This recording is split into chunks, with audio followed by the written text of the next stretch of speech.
Just one sentence, brief.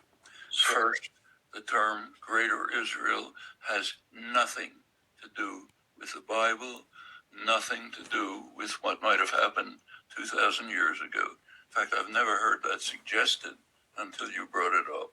Greater Israel refers to what is happening on the ground. It's a description of what is happening as Israel has moved systematically to integrate parts of the West Bank illegally into Israel itself.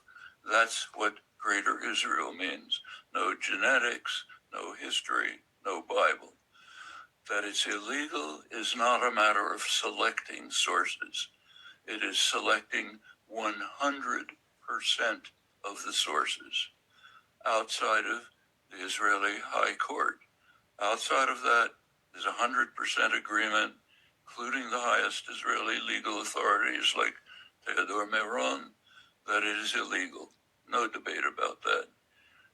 We can put aside genetics. We can put aside stories about what happened 2,000 years ago. We can look just at what is happening on the ground, and it is very clear, no selectivity within Israel itself. There is sharp discrimination against Palestinians, which should be overcome. In the West Bank, there are totally illegal activities going on, which are creating a greater Israel integrated within Israel. In Gaza, it's a horror story. As far as American opinion is concerned, you're totally wrong.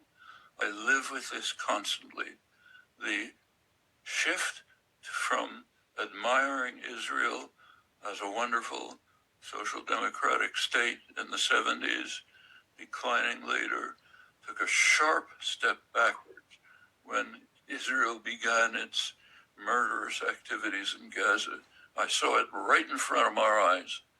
When I was giving talks on Israel-Palestine, I used to have police protection to protect it against Jewish violence.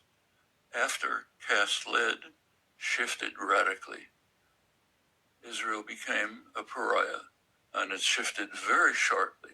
It has nothing to do with anti-Semitism in the United States, which is there, but pretty marginal, much worse in my childhood, much worse when I went to Harvard in the 50s, very much worse then. That's not changed. What's changed is the activities of Israel.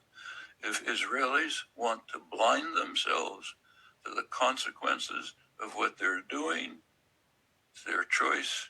They're going to suffer from it. Noam, if you're already on a few minutes extra, and maybe it's a little bit chutzpah, but many Israelis, what they say is, and this comes from an honest place amongst Israelis, what can we actually do to make a difference? The onus is on them because we've tried and they keep rejecting peace. This is a legitimately very popular opinion amongst Israelis. So I know you have to go, but if you could maybe respond in just a few words, what you think Israel can do today to actually progress peace in a viable sense. I think our viewers would love to hear that. And I'll have to leave, and you can go on if you like. Sure.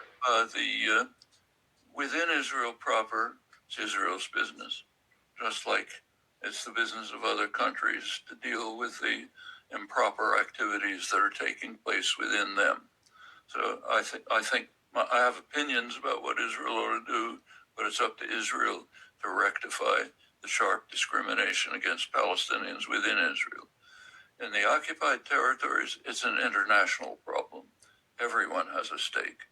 The fact that 100% of relevant opinion regards it as an Israeli occupation and illegal activities in the occupied territories makes it an international problem.